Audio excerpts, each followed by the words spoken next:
मंत्रिमंडळ बैठकीवर मात्र मंत्री छगन भुजबळांनी बहिष्कार टाकला। मंत्री छगन भुजबळ कॅबिनेट बैठकीपूर्वीच तिथून निघाले। मुख्यमंत्री सह्याद्री अतिथीगृहात आल्यानंतर भुजबळ बाहेर पडले, तर मुख्यमंत्र्यांची भेट घेऊन भुजबळ बाहेर पडले।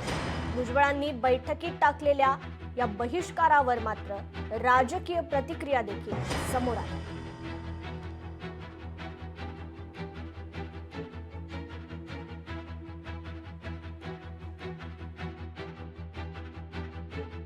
आम्ही त्यांच्याशी बोलू, मुख्यमंत्री त्यांच्याशी बोलतील आणि जे आपण निर्णय घेतलेला आहे त्याची जी काय वस्तुस्थिती आहे ती त्यांना समजावून सांगू आम्ही।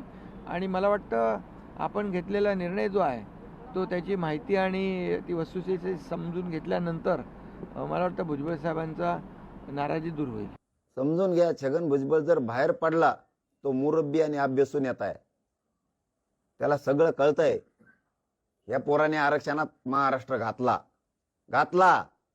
तेव्हा आता ओबीसीची बैठक घेतोय अशी पत्रकारांचं म्हणणं आहे, मला माहित नाही। महाराष्ट्राचे मंत्री श्री छगन भुजबळ साहेब फुले शाहू आंबेडकरी विचाराचे ते भाष्यकार आहेत। त्यांनी आपल्या माध्यमातून समजतंय की आजच्या मंत्रिमंडळ बैठकीतून सभात्याग केलेला आहे किंवा आजच्या मंत्रिमंडळ बैठकीत ते असणार नाही।